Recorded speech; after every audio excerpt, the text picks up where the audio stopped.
E aí pessoal, beleza? Esse aqui é um vídeo comentário, a resenha sobre esse mesmo livro que a gente vai comentar hoje já está aqui no canal, vou deixar aqui no card para vocês darem uma olhada. Se você não sabe do que se trata, dá uma passada lá na resenha que eu apresento o livro para vocês. Aqui a gente vai tratar de alguns temas mais aprofundados, então se você não lê o livro e não fica confortável em falar sobre coisas que são spoiler, claramente, vou tentar não entregar muita coisa, mas não garanto. Então, dá uma olhada lá na resenha e depois você decide se vem pra cá ou não. Valeu? Então, o livro que a gente vai comentar hoje é o Partículas Elementares. Esse tipo de vídeo é aquele no qual eu vou falando um pouco sobre as minhas impressões de leitura. Não é uma resenha, é um comentário meio assim, sem roteiro certo, alguma coisa desse tipo. Então, eu vou só comentando as minhas impressões baseadas em alguns tópicos, beleza? Então, vamos lá. Começar falando pelo título, né? Partículas Elementares, o título já entrega muita coisa, apesar de não parecer.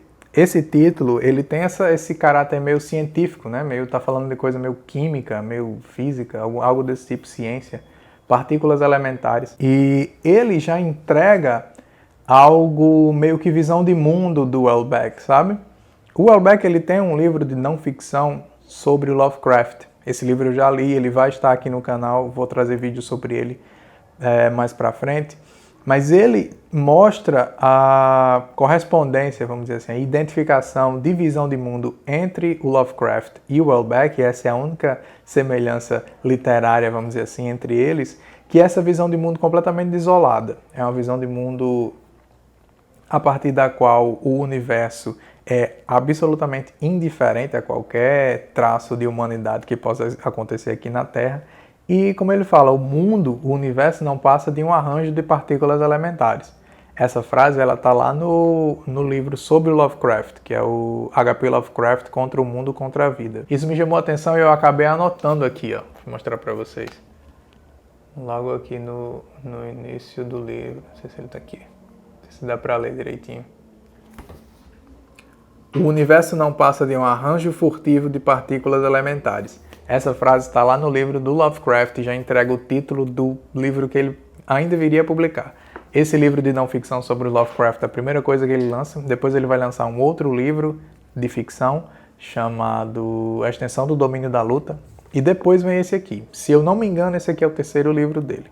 Então, Partículas Elementares ele serve para indicar essa indiferença do universo em relação ao ser humano. O universo não está nem aí para o ser humano.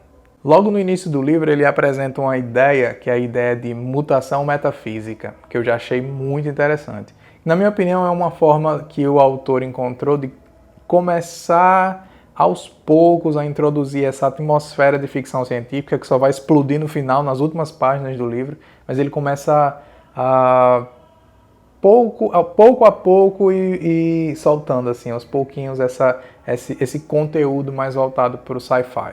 Ele vai diluindo a narrativa de ficção científica na vida do cotidiano. É mais ou menos o que ele faz com a ideia da distopia lá no Submissão. Submissão pode ser lido como uma distopia, assim como Partículas Elementares pode ser lido como uma ficção científica, só que isso não é o núcleo da coisa, entendeu? É um núcleo mais diluído. Você só vai perceber nas nuances do livro. Inclusive, um assunto interessante de falar são as semelhanças entre as obras do Houellebecq. Por exemplo, o tédio é uma coisa que nas obras que eu li, pelo menos, está muito presente. No Submissão você encontra isso no François, quando ele vai para o mosteiro. E aqui você também encontra no personagem do Bruno, quando ele também vai para uma espécie de retiro. Não é um mosteiro, mas é um retiro meio hippie, meio liberal. E lá ele acaba ficando bastante entediado. Então, logo no início, o Houellebecq meio que já dá uma indicativa do que se trata. Ele menciona o termo que eu achei fascinante, que é um apocalipse seco. Cara, isso traduz com a precisão cirúrgica do que é que se trata esse livro. Outra coisa que eu achei fascinante, que você só percebe quando o livro termina, é essa ideia de acompanhar como funciona a psicologia de um cara que é um gênio da ciência, tipo nível Einstein de gênio da ciência, que a gente só vai descobrir isso depois, né, uma das últimas páginas do livro, e isso é um spoiler, desculpa. Mas assim, a gente acompanha a vida dele no cotidiano, as questões dele de relacionamento, as coisas que passam na cabeça dele, você não sabe que é um cara que vai, tipo, revolucionar a humanidade. O Partículas Elementares, ele também é cheio de comentários, vamos dizer assim, culturais. meio quase numa pegada meio estudo antropológico mesmo. Então ele cita várias revistas que estavam na moda na época, ele cita filmes, ele cita coisas, costumes, hábitos que o pessoal tinha na época, meio para dar essa atmosfera de cada um dos momentos que o livro avança. Esse livro cobre um espaço de tempo absurdamente gigantesco. Ele começa ali, se eu não me engano, nos anos 60, começa para valer mesmo nos anos 60, passa por essa parte... Não, eu retiro essa parte dos anos 60 porque eu não tenho certeza, mas ele começa ali, ele começa bem antes, na verdade, com os pais dos personagens principais. E ele vai se desenvolvendo até o ponto em que ele se assume como ficção científica e dá um avanço no tempo bem longo. Inclusive fazendo como submissão e passando para o futuro. Além das questões da cultura hippie, ele vai falar, por exemplo, a influência dessa ideia liberal nos adolescentes, a ideia dos adolescentes começando a flertar e abandonando aquela ideia do casamento mais sério mesmo, casamento por interesse, por conveniência, né? Ele por diversas vezes assume também um tom científico, um tom meio documental. É bem interessante. É até estranho porque destoa completamente do que está acontecendo e do nada ele cita uns nomes assim científicos em latim de algumas espécies de animais, alguma coisa assim bem nessa linha. O livro ele vai citar e dialogar com alguns autores, tanto da literatura como da história da filosofia. Vai ter uma discussão com o Kant, por exemplo, ele também menciona o Nietzsche. E além disso ele vai falar muito sobre o Baudelaire, cita o Baudelaire e vai ter uma discussão, em uma certa altura do livro, vai ter uma discussão sobre o Huxley também, que é bem interessante. Inclusive, sobre o Huxley, esse livro tem um diálogo bem direto em relação ao Admirável Mundo Novo. Sobre essa questão do controle genético, do abandono das relações sexuais como a gente conhece hoje em dia, sobre essa questão da felicidade artificial também, essa luta contra o envelhecimento, essa civilização do lazer, essa discussão entre o Partículas Elementares e o Admirável Mundo Novo é bem forte. O livro ele vai tratar um pouco sobre essas duas visões de mundo e de tempos diferentes, voltado para a questão das relações mesmo.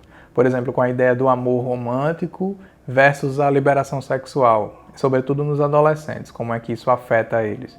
Então, por exemplo, tem uma personagem, Annabelle, que ela tem todo um ideal de amor romântico, que isso vai desaguar em dramas pesadíssimos em relação à narrativa dela. E por outro lado, você tem personagens que passam por uma liberação sexual completamente aberta, e essa comparação entre os dois mostra que ele tem uma noção muito grande do efeito que essa liberação sexual teve na cultura daquela época, dos hippies e até os anos 90, que é quando boa parte do livro acontece. O Houellebecq ele tem uma preocupação bem séria em relação a essa liberação sexual, e essa preocupação ela é de ordem moral. Eu acho, inclusive, que ele dialoga com o Dostoiévski, e essa é uma interpretação que eu fiz quando eu estava lendo, porque existe o Dostoiévski ele tinha essa preocupação do abandono dos valores, né? do niilismo, por exemplo, que não se abandonava valores como valores grandiosos e essenciais para a sociedade como a religião, e sem a religião a sociedade caminharia para o tudo é possível, né? E o Houellebecq ele meio que atualiza essa preocupação quando ele traz a narrativa dele para a cultura hippie e a liberação sexual. Ele faz uma crítica severa à cultura hippie, esculhamba mesmo com todo mundo, tá nem aí, tá pouco se lixando. E ele também faz ele apresenta essa preocupação. Ele inclusive chega a comparar, dizer que os psicopatas assassinos em série dos anos 90 eram descendentes diretos da cultura hippie. Ou seja, a liberação sexual e a cultura hippie, o abandono dos valores, acabava desaguando nesse caos, nessa violência que chegou na época dele, no caso nos anos 90. O Houellebecq ele tem uma questão muito forte em relação à natureza humana no caso. E ele tem uns momentos que ele deixa bem clara a opinião dele, na qual as etapas da vida da criança e do adolescente elas são completamente ausentes de qualquer romantização. Ele não vai romantizar sob hipótese alguma o adolescente e a criança, muito pelo contrário, ele vai caracterizar esses estágios da vida como aqueles no qual o indivíduo pode ser mais cruel e desumano mesmo. Na verdade, mais humano, porque a visão de humanidade do Houellebecq é uma visão completamente cruel e pessimista. Por serem sujeitos mais cruéis, a criança e o adolescente estariam mais próximos da natureza mesmo. Dessa questão mais brutal, mais bruta e longe do civilizado. Inclusive o livro tem trechos de uma crueldade assim doentia voltados para bullying, questão dos adolescentes. Tem um personagem que passa um tempo em um colégio interno e ele sofre muito nesse momento da vida dele. Uma das questões discutidas também é a ideia do amor paterno e materno. Os dois personagens, os dois irmãos, o Michel e o Bruno, os dois personagens principais, eles são filhos da mesma mãe, porém eles têm pais diferentes. E o tratamento que o Houellebecq vai dar para a mãe desses personagens é assim bem problemático. Essa personagem, que agora eu não vou lembrar o nome dela, mas ela coloca em xeque essa questão do amor materno, porque os personagens dos filhos em relação às mães, a mãe no caso, eles são completamente abandonados. Ela não tem um cuidado mínimo com eles e eles acabam sendo... Um vai para o colégio interno, o outro vive com a avó. É uma criação bem difícil, bem problemática que eles têm, e isso acaba desaguando na personalidade deles no futuro. O outro lado da moeda seria justamente a posição dos próprios filhos dessa mesma mãe em relação aos seus filhos. No caso do Bruno, que tem um filho, e ele tem uma relação bem complicada com o filho dele. E o Houellebecq é genial quando ele trata dessa relação paterna de uma forma bem assim, super sincera, ultra sincera. Porque tem momentos que ele fala, é inclusive um conflito incrivelmente profundo, quando o personagem fala pro irmão, meio que confessando que tipo assim, eu amo essa criança, esse filho, mas eu não consigo aceitar a existência dele. E aí você entra nesse conflito extremamente complicado, extremamente humano, que coloca como é possível ele amar o filho e não aceitar a sua existência. Porque justamente ele trata dessa questão com uma sinceridade absurda. Então ele problematiza tudo, sem ter medo de estar criando um personagem difícil de simpatizar, difícil de ter empatia com ele. Porque ele é bastante sincero, e nessa sinceridade ele apresenta questões da natureza humana que são completamente complicadas e difíceis de trabalhar. Outra questão bem trabalhada no livro, e um tema que eu achei bem interessante, é essa questão da utilidade do ser humano no seu pertencimento da sociedade. Então, por exemplo, por diversas vezes, especialmente o personagem do Bruno, ele vai se perguntar para que ele serve na sociedade. É interessante, ele fala, ele é só um cara que faz comentários culturais sobre obras ultrapassadas. Eu achei isso muito fascinante, assim, porque ele é um cara extremamente melancólico, voltado para a área das letras, para a literatura. Então ele está sempre fazendo alguns comentários, menciona o Kafka, menciona o Baudelaire, menciona o Proust. E por outro lado se pergunta qual é a utilidade disso. Tem uma certa altura do livro em que ele acaba se tornando professor, e ele, como eu falei, é um cara ultra sincero. Então a psicologia dele é absolutamente aberta, inclusive em relação a preconceitos. Ele é um cara extremamente racista, ressentido, difícil de você, vamos dizer assim, engolir a personalidade dele, de você processar os pensamentos que passam pela cabeça dele. E tipo assim, tem um momento do livro em que ele interage com um personagem negro, e ele é completamente racista. Claro que isso tudo se passa na cabeça dele, ele tem atitudes racistas também, mas assim, são questões de um ressentimento tão mesquinho, cara, tão pequeno, às vezes tão infantil, chega a ser engraçado, cara, porque ele não suporta, olha o nível de infantilidade absurda desse cara. Ele não consegue superar o fato de que esse aluno, apesar de não saber nada de Proust, apesar de não saber nada de Kafka, consegue conquistar todas as meninas. Então, tipo, ele é extremamente ressentido em relação a isso. Sem falar que ele também é ressentido porque o cara, por ser negro na cabeça dele, deve ter um pau enorme, enquanto ele tem um pau minúsculo. O que passa pela cabeça dele, ele fica pensando com muita raiva do cara. E essa parte é muito engraçada. O livro ele avança alternando entre o Michel e o Bruno. Só que chega uma certa altura do livro em que a gente já está situado na narrativa dos dois e que a gente sabe da personalidade deles e o que eles passaram para chegar no ponto onde eles estão. Eles já têm uma relação entre si, cada um com as suas respectivas parceiras, e o drama que essas relações desenvolvem. Mas, cara, chega num certo ponto do livro em que você percebe, mais ou menos do meio para o fim ali, em que ele decide testar a sua estrutura psicológica e ele faz meio que uma narrativa espiral, assim, como se estivesse descendo ao inferno, cara. É horrível. é a parte mais difícil de você ler mesmo, que ele fica muito denso e muito cruel, mesmo assim. Isso é até um aviso para quem não tem muita, vamos dizer assim, resistência, não está muito disposto, não vá, cara, de verdade. Então é nesse momento, nessa espiral, que o livro vai ser mais pesado. Ele vai tratar dos piores e dos mais difíceis temas de se tratar, inclusive a questão da violência, da morte, do suicídio, enfim, da depressão. É bem complicado de atravessar essa parte. E aqui, pessoal, eu vou dar um aviso que o que eu vou comentar a partir de agora vai ser um spoiler bem complicado de você que tem essa questão com spoiler. Então, cuidado, certo? Quando passar o spoiler, eu falo. Então, você deixa no mudo. Não vai escutar, não, se você não tiver disposto a ouvir algum spoiler sobre a obra, beleza? Então, vamos lá. Spoiler.